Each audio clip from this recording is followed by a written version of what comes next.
that gets dragged. I know because I've dealt with it. It gets dragged into your relationship, which is not fair. Because if I'm coming in good faith and I want to do what's right, and then you still have fear that I might be doing something bad, then you're not even judging me correctly, because you're judging me by what negativities that I might bring to you based on your past trauma dealing with men. Absolutely.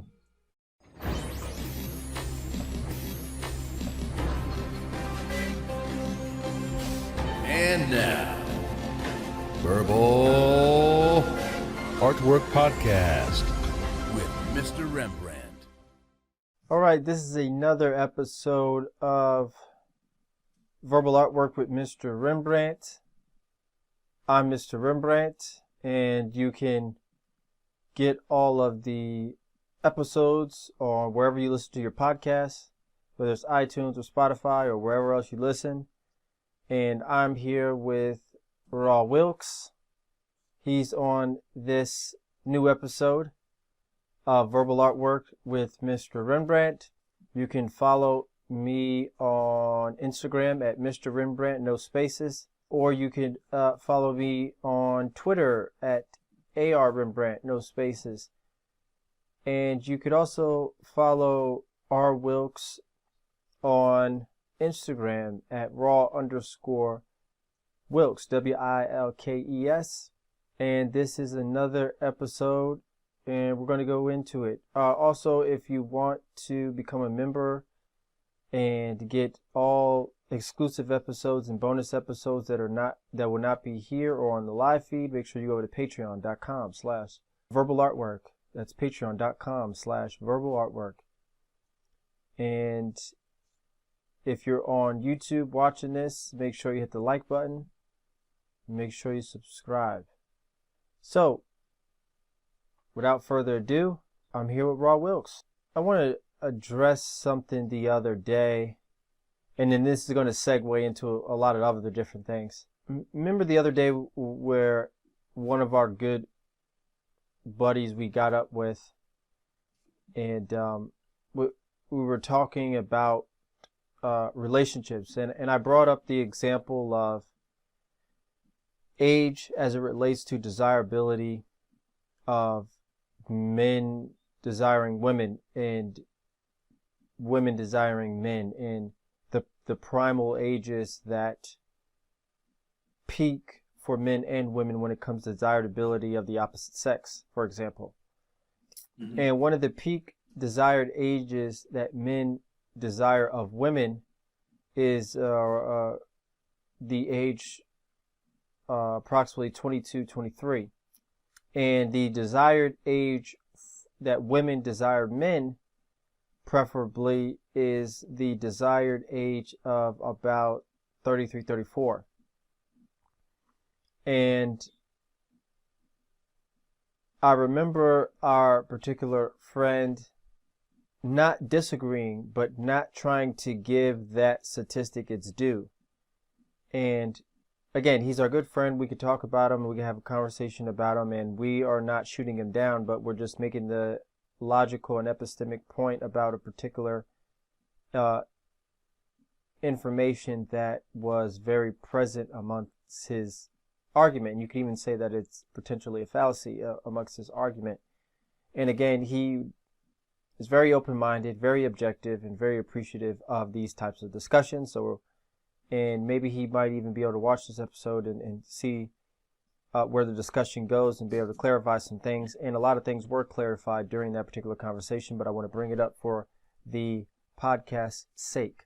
In the beginning, one of the points that he made was particularly that this statistic obviously has to do with attraction and desirability. It doesn't have to, and he was trying to ask me a question in which he was either A, trying to see my argument, and or A, basically trying to make a point in which he thought I was going to answer in a specific way to where he could make his point, really, mostly.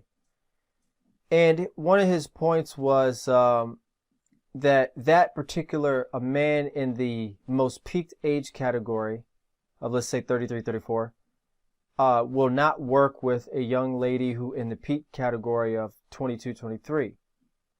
Now, obviously, that's just not true. But the point he was trying to make was that there will be no relatability amongst these two age categories. Now, obviously, his point of view is obviously extremely anecdotal because of the type of situation that he's in.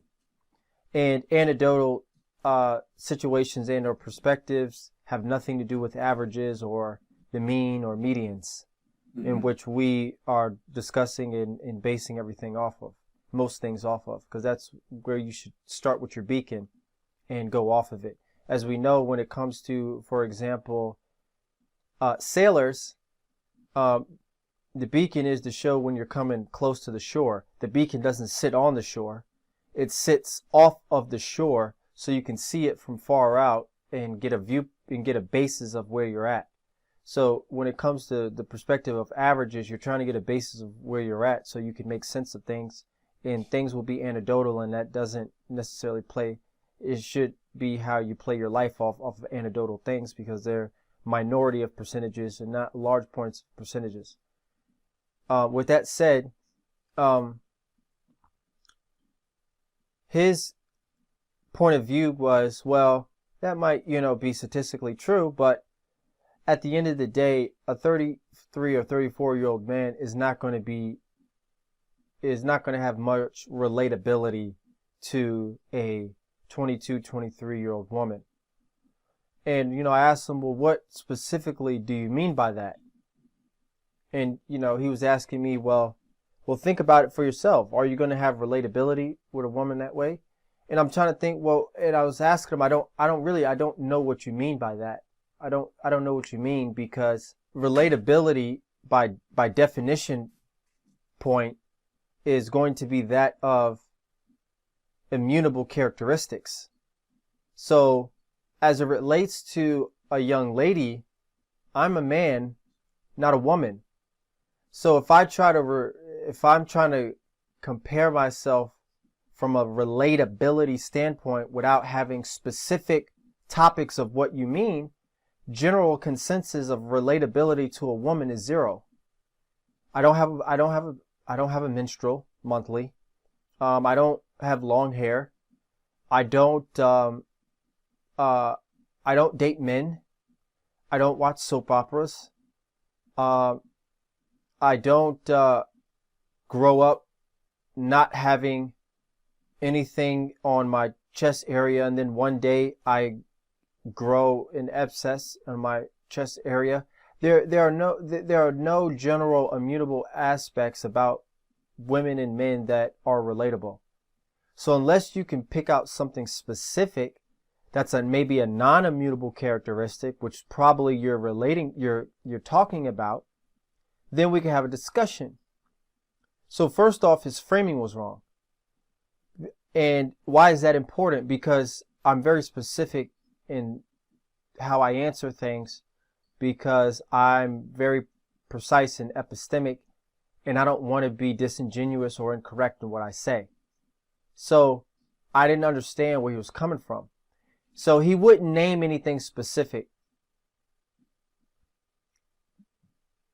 So the fact that he wouldn't name anything specific, again, because he could have said, well, are you and a 20-something-year-old going to watch the same movies? Okay, now we're getting somewhere. Typically, no. But me and generally women are not going to watch the same movies anyway. So still, you're making more of an argument from my point than you are yours. So long story short, I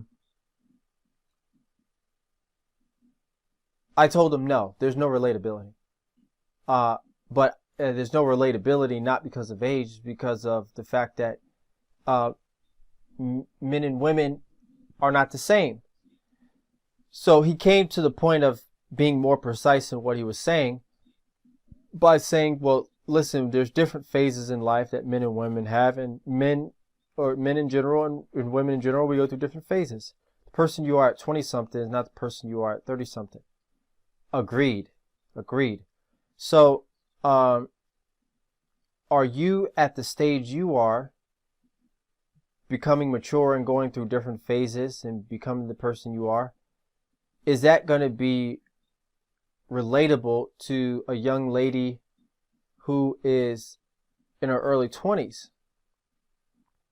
And I said, if we're talking about relatability, no. But whether she's 20 something or late 20s or early 30s, that relatability is still not going to be there because she's a woman. What you're really trying to ask is, are we going to be compatible? And that is a question that just has nothing generally to do with age.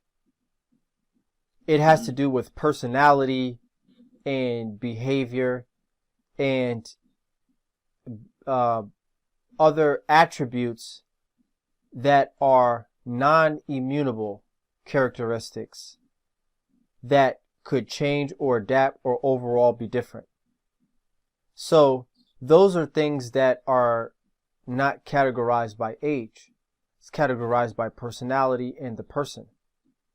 So that doesn't have a time frame on it, whether you're 23, 24, 28, 31. Now, to give credit to his point, are you the same person you are at 30, early 30 something or mid 30 something that you are in your early 20s? No. But again, the talent scout, one of my psychological theories, for example, the talent scout syndrome, which essentially is a complex, but which is my understanding of an individual's lack of ability to see the potential and excellent attributes of a person, to be able to see, hey, this person is exceptional at basketball. One day they're going to be a great college player or even in the NBA. Why is that important? Okay, because in a relationship, for example, or even if we're taking psychology that is presented by Joe Dispenza, who said basically 95% of the way you are is going to occur by the age of 35. So why is that important? That's important because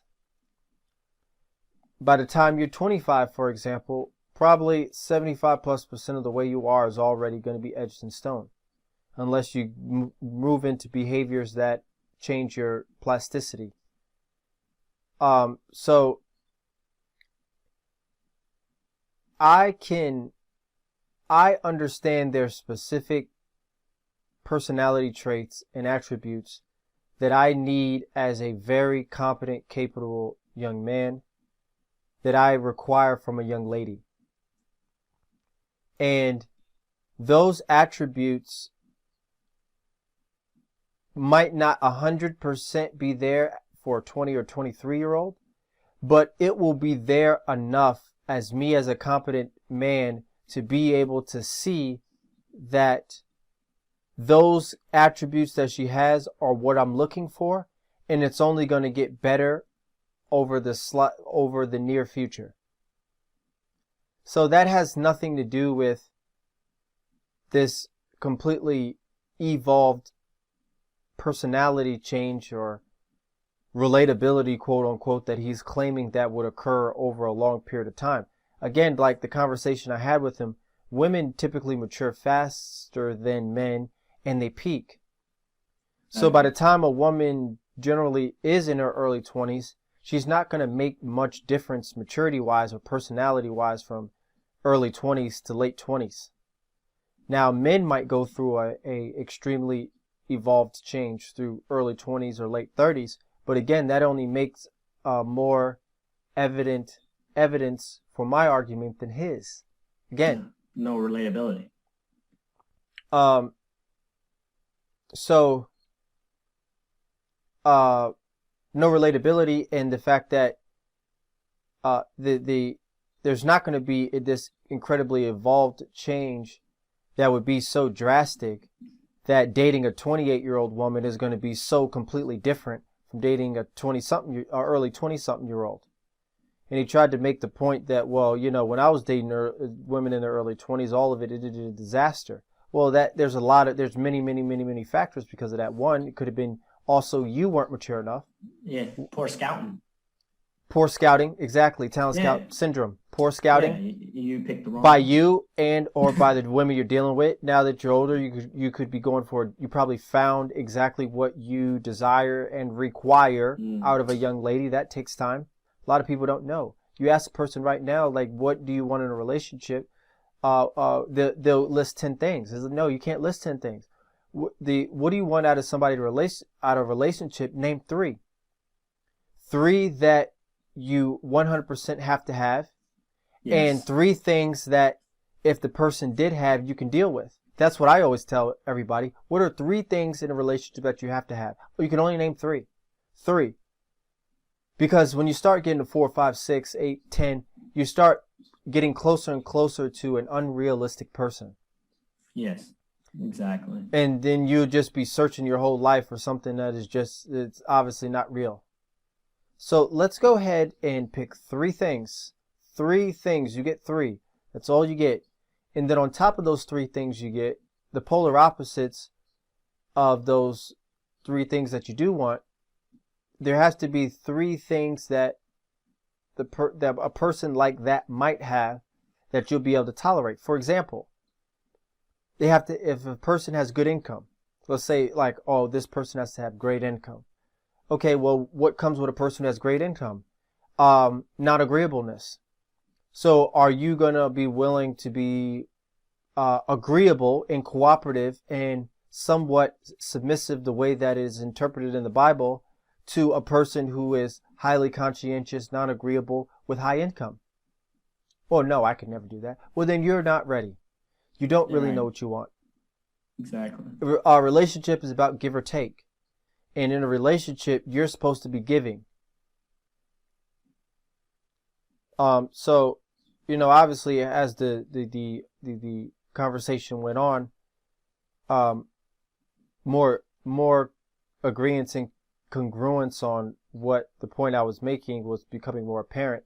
And then he got out of basically his argument to see that basically his situation is kind of more so anecdotal, since he is in his 30s and dating a woman who is also in her 30s. And, you know, I would he got less off the argument that the age gap is pretty desirable and pretty good basis for what makes a compatible relationship. Because on the onset, let's be real, what are women looking for? I mean, if we could name 2, 3 things, what are women looking for in a relationship? Security. Probably 75% of it is probably that. Security. Yeah. Which is basically providing security and protection, because women just want to nest. They just want somewhere to nest. They're nesters. This is why they don't like having a variety and dealing with a lot of men. They just pick men to nest, like essentially to say in that way. I mean, you know, somebody they remember they want to have one man and sleep with him many times. You know, like when they say like who has a higher sex drive, like, well, women have the same. It's just that they want to do it with one partner. Correct. Or for us, it's obviously we live in a world where it's frowned upon, but it shows that the average male has more sexual partners than the average woman. Yes. And women tend to not even want to give their real number, where guys have no problem telling you how many girls they slept with. Oh, yeah. It's shown that women actually lie about their number. They lie about their number, and they lie about the fact that they cheat at similar numbers than men. Like, I mean, it's been proven by, I can't think of her name, but even an actual in-practice therapist said that from her experience within her practice, women cheat just as much as men, but they're not willing to, women are kind of more so willing to take it to their grave. than to actually discuss it. So let's talk about like the fact that some of the issues dating or being with a woman that's older. See, because there's also a lot of issues there. Like from my experience or even in general, when you date a woman that's older, you also have to be conscious that you're dealing with a woman that has experience. And what comes with experience is going to become a lot of also, she's going to be challenged. She's going to challenge a lot of issues. So for instance, like if you're dating a girl that's older, she's already been through relationships, obviously that didn't work. Now, not all people, when you deal with relationships and you have experience, you also start bringing in baggage. What I mean by baggage is also like if you have bad traumas, you tend to bring those traumas with you. Yes. Because most women don't let those go. So you end up judging the next man based on what the previous man did, which shouldn't be the case. It should be a clean slate. See, if you're dealing with a younger woman, she doesn't have all the baggage and all the experiences that come with that, and she might be easier to deal with versus an older one, like, nah, you're going to do this to me, or this happened, you're going to do this. And there's a lot of that gets dragged. I know because I've dealt with it. It gets dragged into your relationship, which is not fair, because if I'm coming in good faith and I want to do what's right, and then you still have fear that I might be doing something bad, then you're not even judging me correctly, because you're judging me by what negativities that I might bring to you based on your past trauma dealing with men. Absolutely. I mean, that's another fallacy in itself, that it is what it is. It's human nature, because it's a survival thing. Well, this happened to me the last 4 men, and you happen to be a man. So the practicality that's going to happen again is high. So now I have to have my guard up. But what does that create? It creates tension in the relationship versus me dealing with a younger girl that doesn't have all those hunted past. You should say as words, hunted past, it's hunted. That she'll be able to bring that stuff onto me, because therefore her relationships and experiences are low. So there you got to pick and choose. I mean, in one hand, it could be good. In another hand, it could be very bad in a relationship. I look at a woman that's older. What can you experience with her? She's already done this. She's already been this. She's already had sex. She's already probably traveled. She might have her own place. She might have her own home. You can't, how do you experience this woman? This is just my opinion. How do you experience a woman that's older, that's been through a lot of things? Right. That you can do with a younger woman. If I had to pick between the two. Right. And I'm a competent man with high income, just to throw that in there. Why would I want to get an older woman? Right. Right. No, exactly.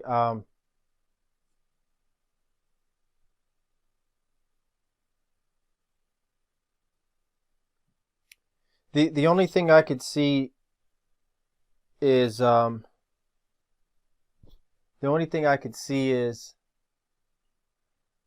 man in that type of situation is he's not young at heart anymore.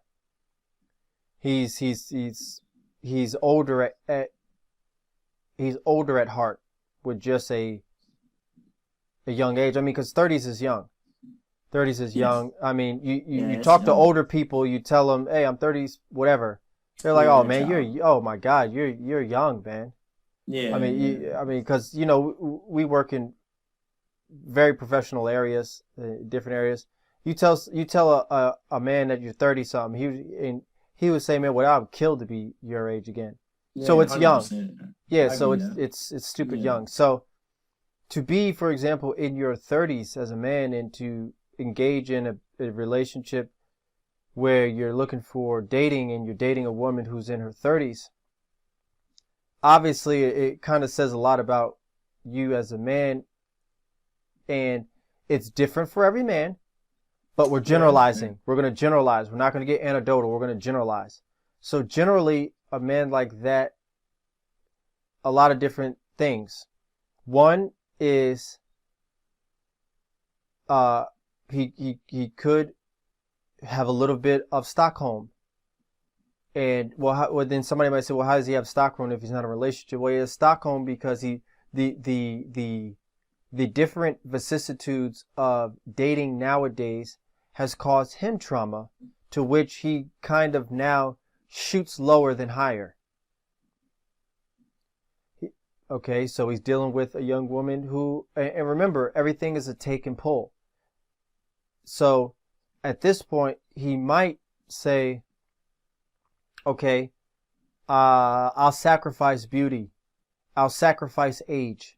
I'll sacrifice beauty, age, submissiveness, agreeableness, and I'll sacrifice it for maybe income, stability. And what might come with that might be she might be non-agreeable. She might be aggressive. I'll deal with it. As long as maybe she can, and then what will I do as a result of that? Maybe I'll be less assertive, less non-agreeable. I'll be less non-agreeable and be more cooperative to her.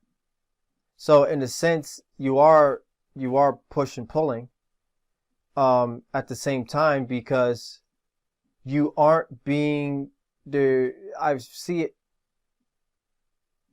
hard to go into that being without sacrificing, because I don't see generally highly successful, highly conscientious men, non-agreeable, high-end executives being in a situation like that with a non-agreeable alpha A-type female of the same age that comes with different traumatic pathological personality traits. Because those men have options. Because the amount of options that man has is generally unlimited. Right, so that man particularly might be average at best, and he's choosing an average at best, but it's not going to be a top tier high level guy in that particular situation choosing a young lady of that stature, because women again date sideways and upward. They're hypergamous. So you just might be her sideways. That's all. It's nothing fine. And not her upward. Another thing I brought up in that conversation is that I also mentioned when you were talking about the age difference between, the 34-year-old guy and then on average 22 to 23. I also brought up the clear common sense approach was we also looking at a woman's fertility. If I'm a man and the whole point of getting a relationship as far as in general is to procreate, is to find a mate and start a family in general, that's like the purpose of why we get together. So if that's the in general purpose, the highest probability and the most common sense approach would be for a man to get the most fertile woman. And if a woman's in her 30s and higher, that's another reason why just biologically it makes sense to date younger. Forget the compatibility, all that's great. But also it's normal for a man to want to date younger, because if you want to start a family, it's risky to want to start a family with a 35-plus-year-old woman, regardless of what she brings to the table, versus going, okay, I'm a good guy, I'm successful, I've got this. I'm going to date younger because of that. That's what I was bringing in. I said, just off of fertility, forget all the extra, all the extra social media stuff that we talk about and all these people posting different things. Let's just stick to the common sense approach. Right. Women date older because it shows a man's more stable. And if he's older, there's a resume built on him. Okay, he's 33 years old. What has he done from 18 to 33? She has a good gauge to go, okay, this man has proven he can survive. Right. He can actually take care of me. There's proof in dating an older man. It shows you where he's been. Versus us, it doesn't matter where the woman's been. It just matters she's just fit and fertile. Right. As far as our higher picks, is we tend to want to pick women based on fitness because looks is number one for us. Right. Men are attracted and pick women off of what they look like first, then there would be some compatibility. But there's still a preference in body type, though. Right. Yeah, and because every guy has a body type. Everybody has a body type, and we tend to, and not to cut you off, but we tend to, like, for instance, if we talk about another man's wife or another man's girlfriend, other men go, oh, damn, whatchamacallit's wife is fine as hell. She got the nice ass, nice titties, whatever the case may be. But we don't talk about what she does for work. You get what I'm saying? Right. We don't talk about what her job is. Great we talk point. about what her body looks like, and we do this all the time. Men amongst men talk about women's bodies all the time. Right. Because that's what we see first. We do not see the fact that she has a PhD. Oh, whatchamacallit has a PhD. That's not what we talk about. Right. And that is on the flip side what women talk about in conversations amongst themselves. Oh, my husband does this. My husband does that. Right. All right. So, right. yeah. What is? So, yeah, again, because those are unconscious aspects of social interactions amongst the same-sex homogenous groups, or maybe even non-homogenous, but same-sex groups, and you unconsciously argue about or conversate about what is most truthful. So those are the most truthful aspects. And again, yes, because when it comes to that chart, for example, of what men find attractive amongst age, 14 seems to unanimously be the age that men start being attracted to women as far as numerological age categories. And the reason for that, specifically, it appears to be from a scientific standpoint, is that's generally where women start becoming fertile. So women generally start becoming attractive to men at the age of 14. As far as we're talking about full-grown men, like full-grown men. So, well, and people might say, well, what the heck? No, we're just talking science here. We're just talking science. It doesn't mean older men should go out and start having intimate relationships with young girls. We're just talking science from unconscious, intimate, and relational desire perspective. Also from that, again, it shows that, well, if those are the elements of the situation, and again, this is why men are talking about for female anatomy in terms of conversation of bragging rights of breasts and hip sizes, is for the purpose of obviously conceiving children. So why is breast size so important? Well, for breastfeeding. Why is hip size so extremely important? And even perversely now, it's gone from being breast size being extremely popular to now the new thing more so is hip size being a lot more attractive amongst men. It's all about the hips. Even in pop culture, Cardi B and stuff, it's about the hips area, for example, big booties, and less about breasts. And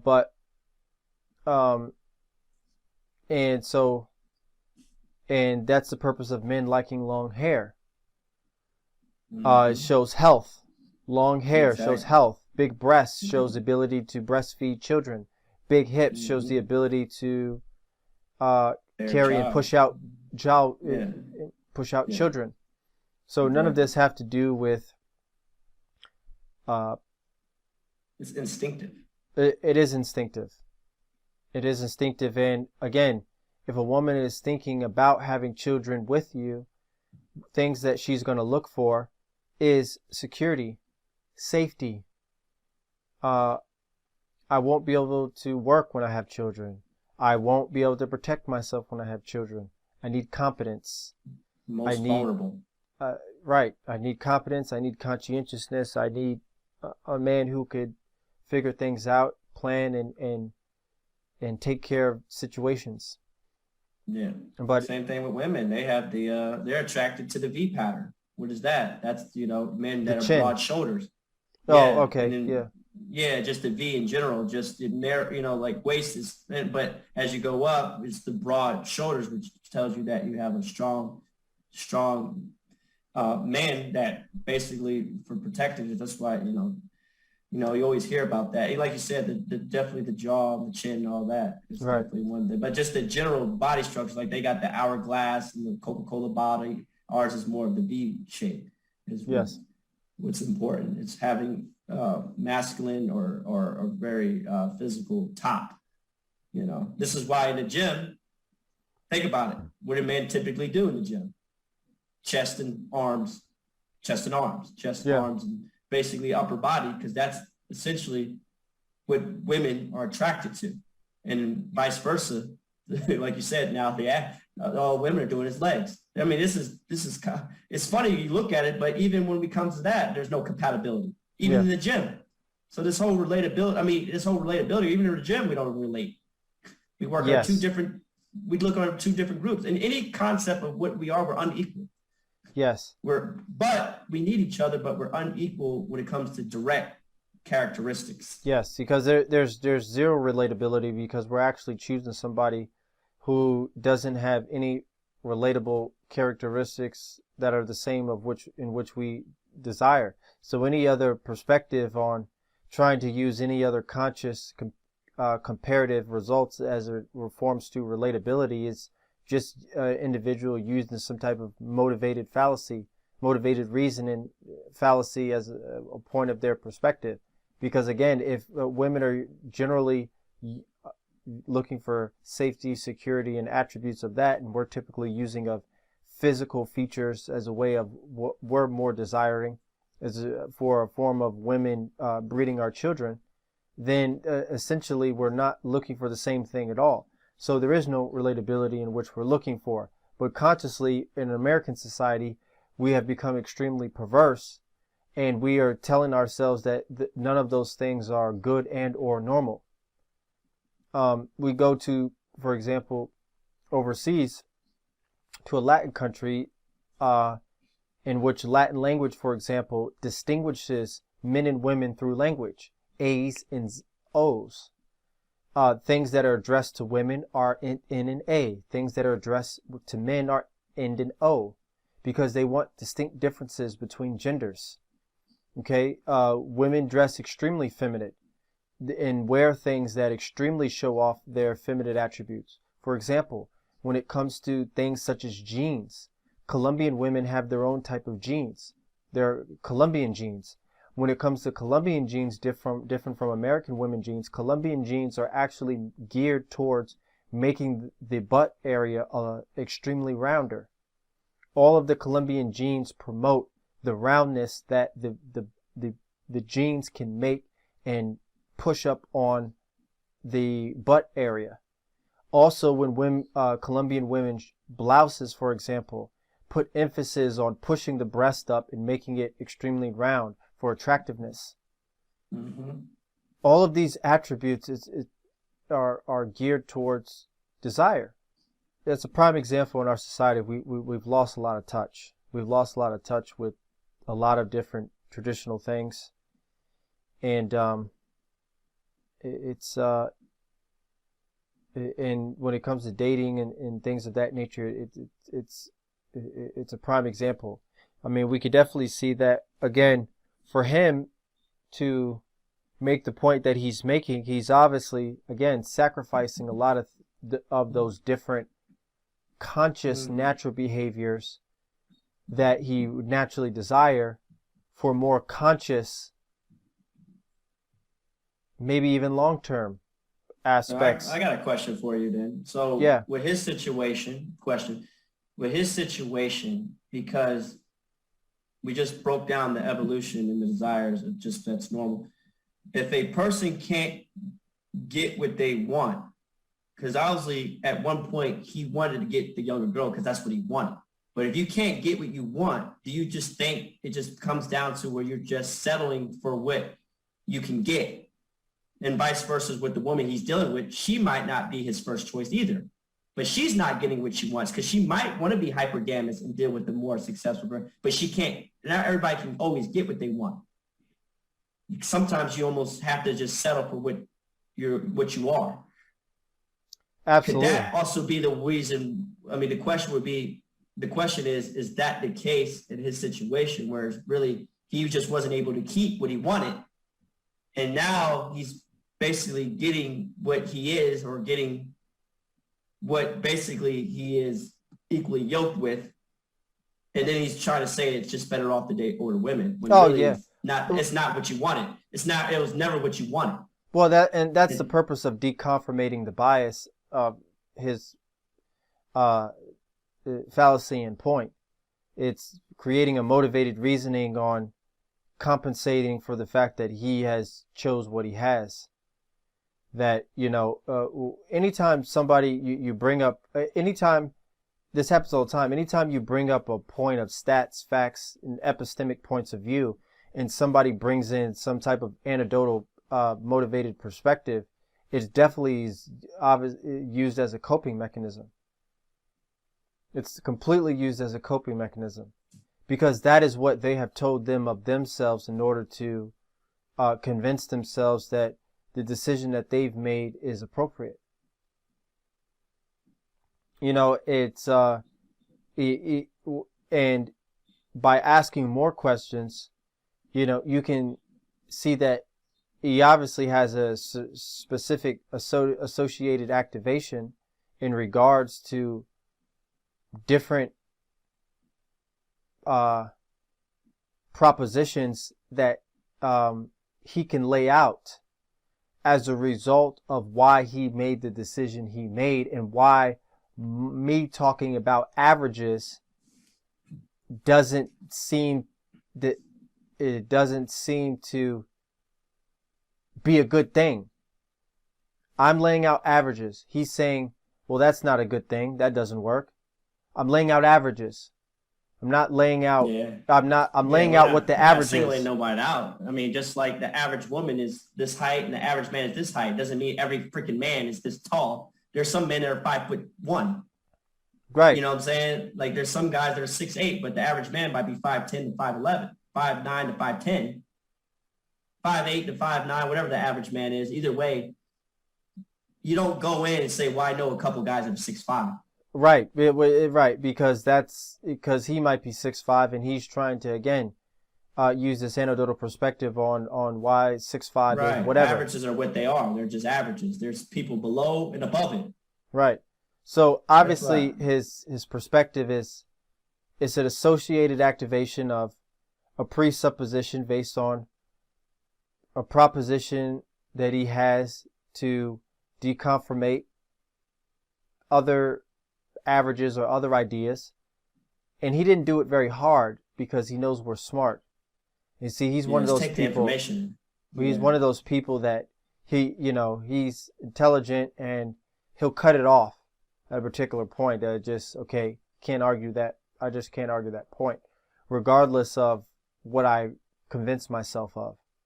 Yeah, take the information and just see where you stand. That's all you got. You just got to take the averages in and see where you stand amongst the averages. It's not a personal shot at anybody. It's just where you stand amongst the data. Right, because I can honestly say this, that for me, for example, perspective-wise, and I would love to have conversations with individuals who agree and disagree with this particular thing that I'm getting ready to say, because it leads excellent conversation.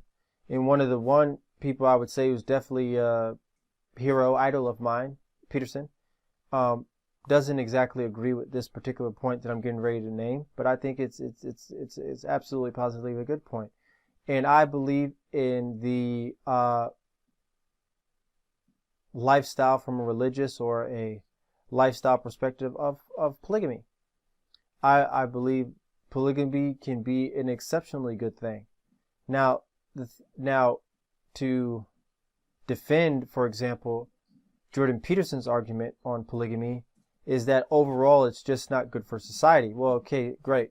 Because obviously his point is, if all men engaged in polygamy, we would have a Pareto, where 20% of the guys are basically having 80% of all the women. Because that's typically, from a desired perspective, how the numbers are anyway.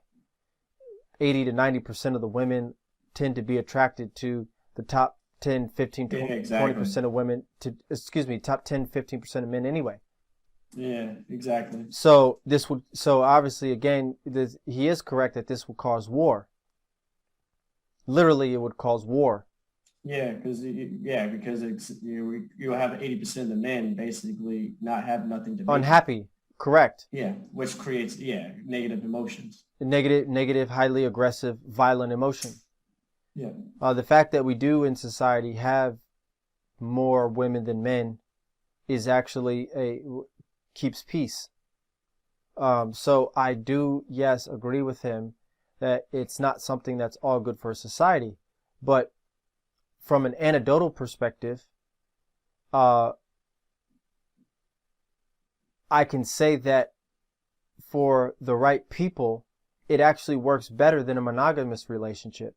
It is absolutely positively clear that from a numerological standpoint, that three people, there's no way two people on average can do what three people can. You have a company of two people, they're nowhere near going to do as much as a company of three. So exactly. So neither is a household of three people who's cooperative and run sufficiently going to have a better situation than a household of two. How often do a household of two complain about the natural vicissitudes and issues of life? And then what do highly successful people do who can afford it and who have money? They get maids, they get nannies. Outsource. They outsource. So what's the difference of getting a maid, getting a nanny, than to just have a permanent individual who is involved in the relationship, who becomes lifelong? Obviously, again, this is something that if we do look at averages, we look at percentages, can everybody do it? No. From a numerological standpoint, no. Is it beneficial for everybody to do this? No. It takes a specific type of person. But from a minority perspective of groups of people who engage in this, can it be benefit? Yes, and it could have more benefit than a relationship that is monogamous of two individuals. Absolutely. So again, that's an example to show anecdotal situations do work, and they are there. And an anecdotal situation can work better than a situation that is proven to be a non-minority situation. I mean, absolutely. No, I hear you, because it's already happening. If you look at and it's been happening since the beginning of time. Yeah. Since kings and queens. I mean, if you look at Africa, all of Africa, from a territory standpoint, accepts polygamy. All of Africa. And you think about the motherland of countries, Africa. Africa is the inception of human life. I mean, that's debatable, but I mean, look, if we look at the spreading of all the continents, where's the center? Africa. If we look at the oldest, if we look at prehistoric dinosaurs, skeletons and bones and archaeology, where does it exist? Where does a lot of it exist? Africa. Where's the middle of the breakup of all the continents and all the landmass? Africa. Some say for example, of the beginning of, for example, Judaism started in Israel, right? Israel is the break off point of where Africa touches. So what are we talking about? No, it is. It's been going on. And even in today's modern society, if you look at an executive that is well off, like you said, he's going to have a wife. Most likely he's going to have a secretary, which is his work wife. You can say what you want, but half the time the secretary probably knows more about that man than his own wife does. But what I'm saying is your man or that executive man is being shared by multiple women anyway, because he goes to work, he has a secretary. You know, he goes to, his home. He's got, maybe his wife got some maids. He's already sharing. It's just not in a cohesive way where it's just not tied in to where mentally you're not sharing wives, but he is being shared, and he's being shared intimately, because at work, that secretary knows everything about him. And most of these guys have female secretaries. They don't have male secretaries. Right. Secretaries like 96% women. It's like Right. high. I think I looked it up one day. It's like one of the highest percentage of female jobs, secretaries. Yes. But these will be what you consider your work wife. And it doesn't mean everything has to be romantic. It's just you have different people for different functions. That's what a polygamy relationship would be. Different people have different things that they focus on, and different tasks that they may do for the contribution of the family. Yes. Not one, like we're just in a way where we just want it all and we share and we're selfish. We just don't want to share Yes. the person you're romantic with. Extremely selfish. That's all it comes down to. But there's definitely, I agree with you, there's definitely the benefits. But look at the benefits without looking at the selfish part. If you look at the benefits, you can agree that if you had low manpower in your own job, would you agree that having more manpower makes the job easier? Everybody knows this if you're in a job shortage or if you're in a job where it's understaffed. Anybody that's ever done a job that's understaffed knows if you add more people to it, the job gets easier. The same thing in polygamy. It's the same concept. It's the same concept. It's just in a more relationship base. Absolutely. But a relationship is a job, though. It's a career. It's a job. Yeah. I can definitely say that with having conversations with individuals and breaking down on polygamy to them, it always, and they try to spin it in multiple different ways, and they show a lot of dissonance and trying to really pull the true perspective out of them. You find a lot of dissonance, but me being as smart as I am, I'm able to put two and two together and ask specific questions to get what the real reason why people don't really want to engage in polygamy. And the answer always comes to the one and last thing. Well, I just really can't see myself sharing somebody sexually. Because at the end of the day, all the examples you just gave can be brought up in a specific way in a conversation where you say, well, your man is already around other women all day. Well, yeah, that's true. Your man is already laughing and having a good time with other women all day when you're not around. Your man is already thinking about other women all day, and maybe even a sexual image slips into his mind of another woman throughout the course of a lifelong marriage that you're having with him at some point. So that's happening. Yeah. And there are even, for example, in Law and Order, for example, forget his name. The guy, who's the guy in Law and Order?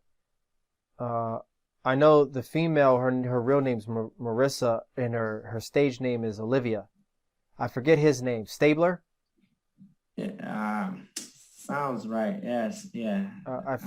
Dang, I get in the face, but I haven't watched it. Yeah, sorry, I'm not a TV watcher, so I can't really. I haven't watched that a couple of episodes in a while. I used to. Yeah, Law and Order is an extremely long running show. I think like 30 years or something like that. Something crazy. Yeah. But I remember an episode in the show because my family watches that. They liked it a lot, where his wife is jealous of Olivia. And she's like, why? You're married to him. And she was like, no, come on. You work with him every day. There are things about him that you know that I just will never know. And that's part of the game. And that's extremely understandable. And that occurs, that happens. So you are indirectly, like how you put it, indirectly and implicitly sharing and being in a polygamous relationship all the time. It's just not explicit. That's all. It's just not explicit.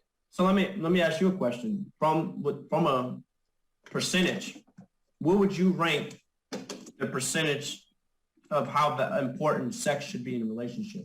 Since they want to use that as a breaking point, what is because I think I asked women this question and they put emphasis on it, but you first, what do you think should be the percentage of how valuable sex should be in the relationship as far as being satisfied sexually?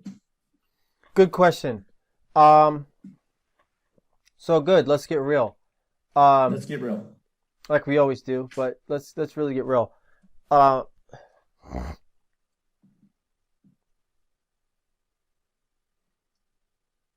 So we're talking about not even a particular time period. We're talking about in a lifelong relationship. How important should sex be overall throughout a lifelong relationship? Overall. Overall. Not moments, overall. I would say in a lifelong overall relationship, sex from an importance level is probably max 15%. Max. Max. And there could be stages youth-wise where sex is more highly or extremely important or fun or adventurous. But a relationship that's built on foundation and not built on sand, as an Eric Thomas analogy that's been used. If you don't know what I'm talking about, go listen to his motivational speech talking about skyscrapers being built on sand. If it's not built, the relationship's not built on sand, sex on max is a max 15%. And why that? Because first of all, when you're in a loving relationship and you really love who you're dealing with, like you really love who you're dealing with, there's so many aspects about the person that you're dealing with that you love and like that you even forget about sex. Like sex is not even the most important thing, even if the sex is great and the sex is excellent. It just does not become the most important thing. Somebody who makes you feel ways that you just never felt. Yeah. Somebody who does things for you that you'd never expect. Somebody who is so generous to you emotionally that they surprise you all the time by how generous and how loving they are. You forget that sex is even a part of the relationship. Honestly. I mean, sex will just become, I can't even say like breathing because that's giving sex too much credit. I would say sex becomes like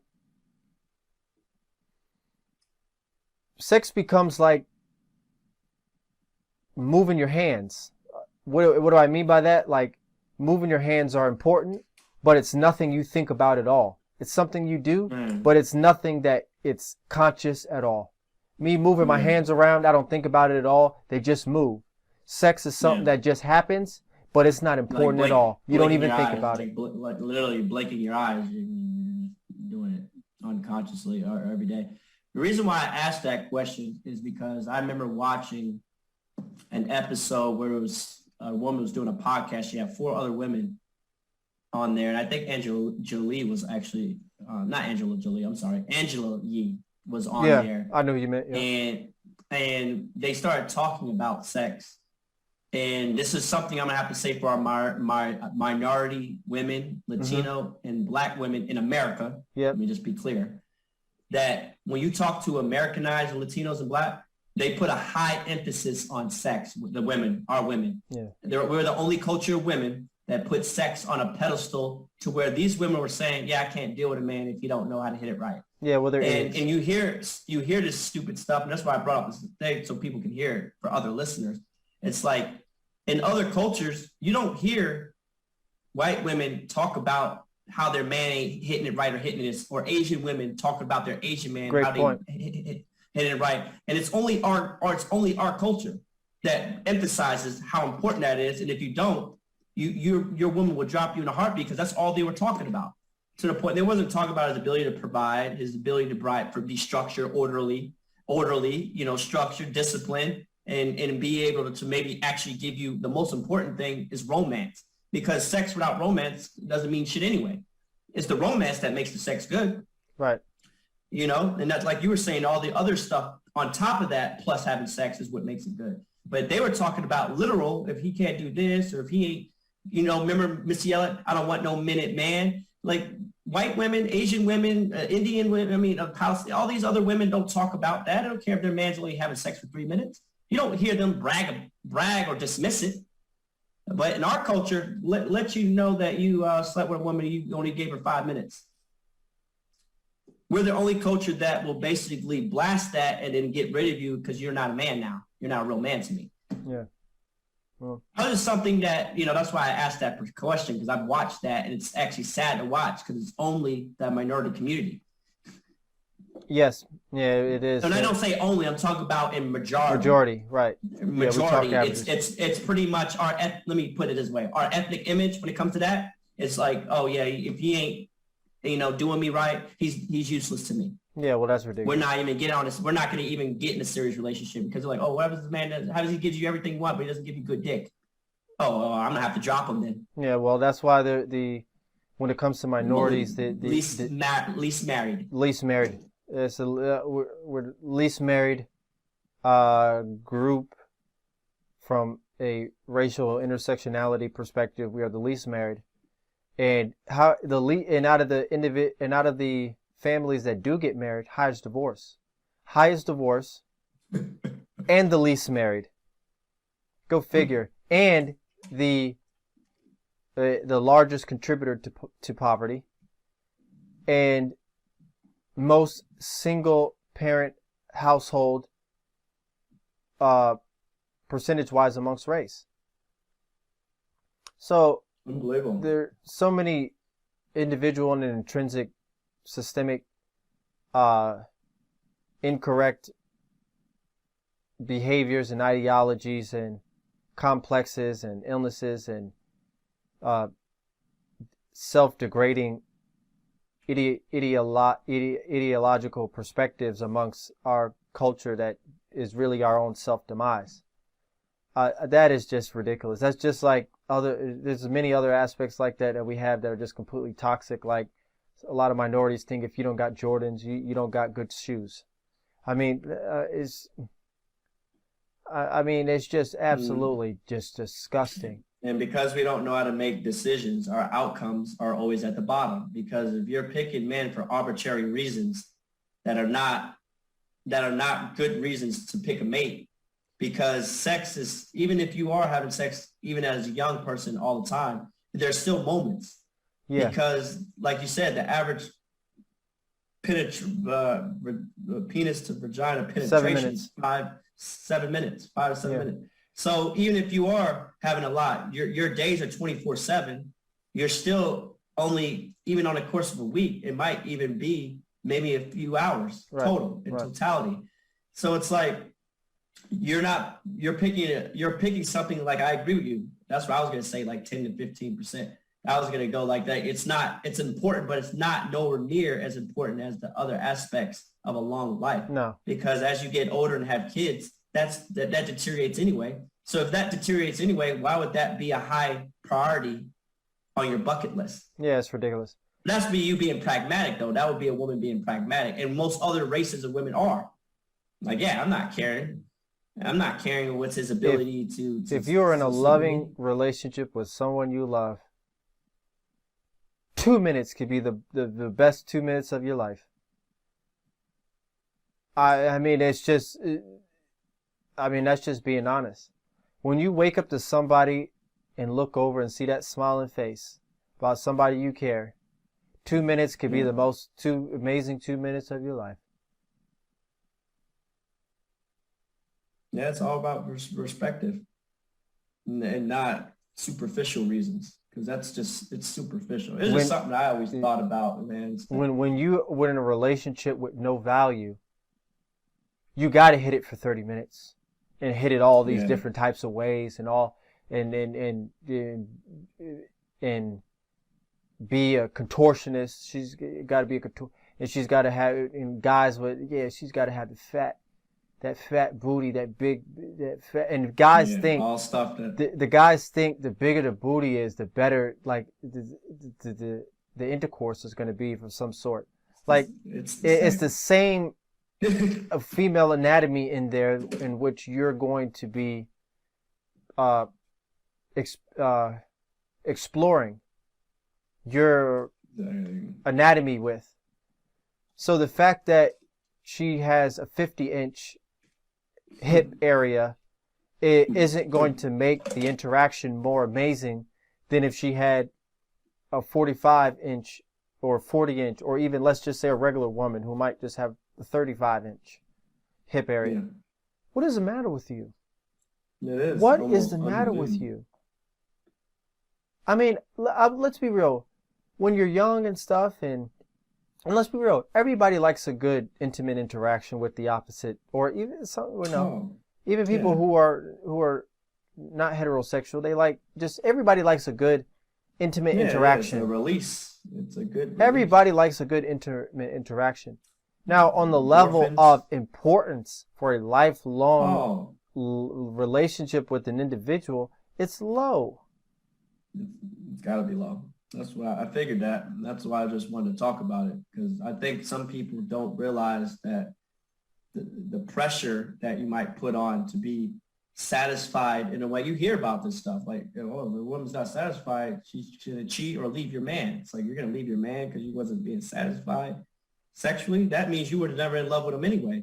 Yeah. Because you should be loving more about him to where you would have stayed with him even though that one component wasn't being satisfied. Right. That means that you wasn't complete. Y'all didn't have a complete match anyway. Right. Because if you were putting that much emphasis where that's where you need to cheat and leave him, then you would never had anything going. You never had anything going on that was substance anyway. Right. So that's just there. That's just all. Just wanted to throw that out there. Yeah. Hopefully people are listening and learning, ladies. 15%, not 80. That means y'all need a standards now. Because sometimes it is what it is. As a woman, you're probably going to have to sacrifice getting orgasms more than a man. It is what it is. I remember telling a girl like that, it's like, listen, you got to understand as a woman, that's just the sacrifice you're going to have to take. And a lot of women have already done this before you. A lot of married women and women from other cultures have already took the sacrifice that they might not be satisfied every time there's intercourse. Yeah, come on. They might, but the fact that I have to explain that to some ladies is unbelievable. Yeah, I should be able to get off every single time. That's unrealistic. That's something you just can have to realize. Sex is more built based on your man. Yeah. You should be getting. I mean, off even your time. vagina forms to your vagina forms to his penis. It's all about the man. Yeah. I don't want to say all, but you get the point. Mostly. You should be getting off every time. I mean, it does a basketball go in the hoop every time you shoot it. I mean, are you kidding me? Every time? Yeah. Every time? Yeah.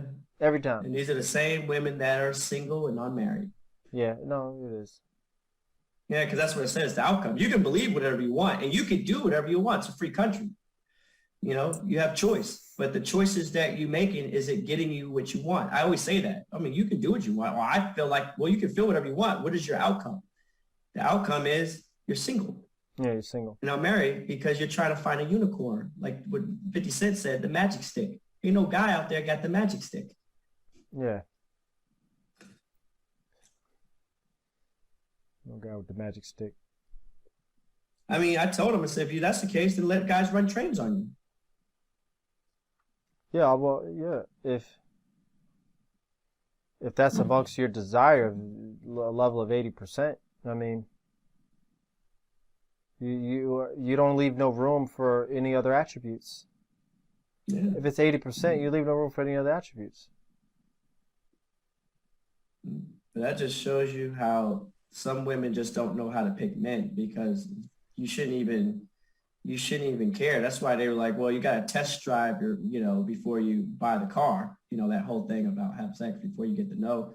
It's like, no, it's good to have that because you're humans. You want to have a intercourse, but even then it shouldn't be the all say bend all, because some of the girls I had the greatest time with were not the most athletic or most performing in the bed.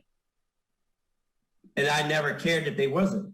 You know what I'm saying? Because everybody doesn't have the physical attributes to be that athletic or that gifted in that area. Yeah. But it would be something that I would pick my wife or the woman I want to be the mother of my kids based on that. Yeah. Because what does that got to do with you being a good wife, good mother, a good person? No, it's true. It has nothing to do with that. That's a 0. So I wouldn't even care if she wasn't even really that good. It doesn't matter. Yeah, unreal. Yeah, it is. It's a conversation that adults that are older than us should be having in the podcast. Yeah, but they won't be. Because they were all older than us. They're all a few years older than us. That they were all sitting there just in the podcast really talking about that. It was like unreal that they would even publicly talk about the stuff that they were talking about. It's like, it gives a bad name for our women, especially our black women, because it was embarrassing. Listen to it. Yeah. I wish I actually knew the title of it so people would watch it. It's embarrassing. Yeah, and these are women who are in the limelight. Yeah, where they're influencers and people are going like, yeah, she's right. And they're all agreeing. Like, it was like, wow. And you notice that when it comes to us, like minorities, for example, when we are in the limelight, we're in the limelight in areas that make us look like fools. I mean, it's either we're entertainers or we're doing things that make us look like fools.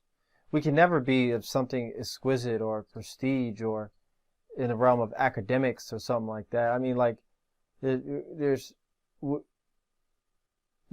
Thomas Sowell, and it's like that's it for academics, for like genius, intelligent academics in the last 40 years well, I'm not going to go that far back, but like what's the doctor from the Republican, Ben Carson? Oh, Carson. Yeah, in Carson. I mean, you get demonized when you're incredibly intellectual or smart as a minority, for example. You get demonized.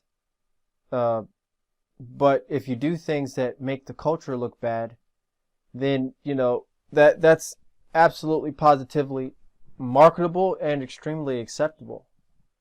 So bad. I mean, what is this going to look like? I mean, and I know it. If we become more prominent, we're not going to become prominent in doing things that necessarily typical individuals of our complexion might do. We're going to do things that might not typically appease to the community that that come from, and that will gain backlash for us.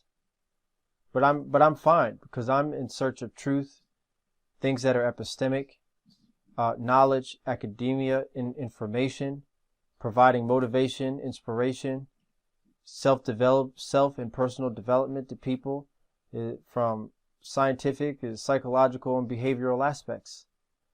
I want to be a thinker. I am a thinker. I have my own small amounts of theories that a theorist would have, and I engage in high forms of conversation as a conversationalist.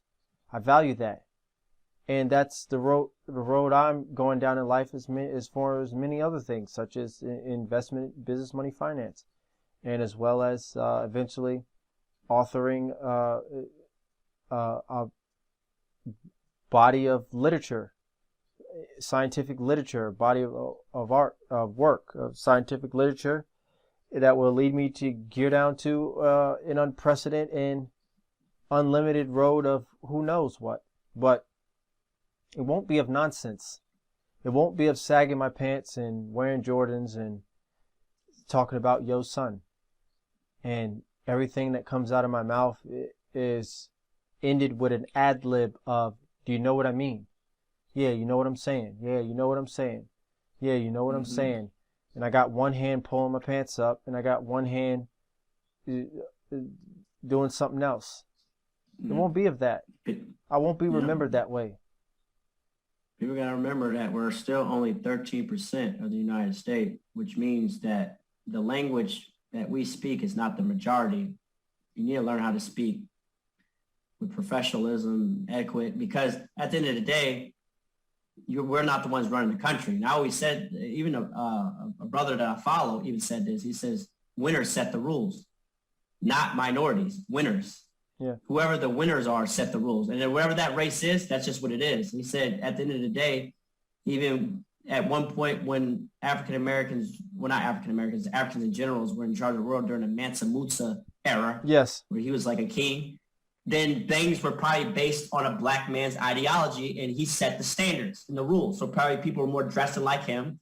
The rules were more based on his perception, and that's the standard was. But now, like for instance, and I'm going to just make it clear what I mean by set the rules. Like for instance, like you might have a dress code, and when you're working in Wall Street, they might want a man to be clean shaven, dressed a certain way, tie and clean shaven. So you get some minorities like, well, that's not fair. I should be able to have cornrows, whatever. No, you don't set the rules. Dreads. And it also dreads, but it also applies to the white guy too. What do you mean by that it applies to the white guy? There might be a white guy that might wear a mullet. Even though he's white, he's still affected by those rules because even he has to comply to that guy's standard, whoever sets that standard, because they run the company. So even him as a white man still has, because people always think it's a minority to a white thing. Like, no, you might have a person that also wears mullets or long hair, and he has an image that he still can't even go into those rooms and be able to dress like that. The rules are set by winners, and I always like to look at that. If you want to set the rules to become a winner, make your own company, and then you can make it to where people can wear dreads, sag your pants, or whatever the case may be. Figuratively speaking, just saying in general. But until you become a winner, you can't go into a person that's winning and tell them how to run their freaking shit. Right. That's just something I have a problem with. And even sitting back, I look at it. It's winners and losers. Winners set the rules, losers follow. Yeah. Simple as that. And that's the world we live in. That's just anywhere. Anybody that's a winner gets the right to set the rules. And guess whose turn it is now? Who's in power? At one point, maybe black people were running the world. Well, now that time is gone. Now it's a new person running the world, new culture running the world, whatever. And it's just their time. Yeah. But at the end of the day, it's still based on the winner, though. That's just my feelings on things. Is like, well, I mean, think about that too. Like, what person that doesn't have the power, the resources, and then thinks that they can just come in and tell you how to run something based on how they feel about something? I mean, we really think about it too. Like people, because we live in a society that has a lot of social problems, that you can almost get things changed with basically little power individually, but collectively you have a power that can just get things changed. Yes. That might have nothing to do with anything. It has nothing to do with anything as far as solving a real problem. Like taking the statues down. Not to get into another subject, but the concept of taking the Confederate statues down. Okay, we took them down, but what does that do to systemic issues? Yeah, right. What advantage or beneficial means did you get by achieving that feat? Because no one's talking about it now. Is anybody talking about it now? Anybody know anybody talking about the statues now? Right. So it did nothing. They went down. They're forgotten. Right. A new generation is going to grow up and never knew they were there anyway. Right. So it's like stuff like that. It's like, yeah, we got problems and a lot of things, and I feel like we go about it in the wrong way. No, we do. We do. It's Well, the results show that we go about it the wrong way. So let me be clear. Yeah, not what I feel. It's clearly we're going about it the wrong way. Results show that. No, absolutely. We're last place in anything that's good, and we're first place in every bad statistic. Yeah. Would you agree with that? Oh, absolutely. I mean, we've made that point before. Okay. Whether on or off podcast, we've made that point. It's evident. It's absolutely positively evident. Well, this was a great episode. Well, we'll go ahead and conclude it there for the Verbal Artwork with Mr. Rembrandt podcast. Again, you can go on any major platform and download this episode on any of the major podcast platforms. You can go over to patreon.com/verbal artwork to get bonus and exclusive episodes not available anywhere else. If you're listening to this on the Mr. Rembrandt YouTube channel, go ahead and hit the like button. Make sure you subscribe. And if and if you're enjoying these clips and or episodes, make sure you share them with your friends and share them with your family and tell them about these episodes and this podcast. So again, this will conclude this episode of Verbal Artwork with Mr. Rembrandt. I'm Mr. Rembrandt, and this is Raw Wilkes. Make sure you go see us on social media. It's Mr. Rembrandt on Instagram, no space, and AR Rembrandt on Twitter for me, and Raw Wilkes. You can tell them where you're at on Instagram. Yeah, that would be RAW_Wilkes, WILKES. I'm just on Instagram right now, and that's where you can reach me. All right, and that concludes this episode, and we'll see you guys on the next episode.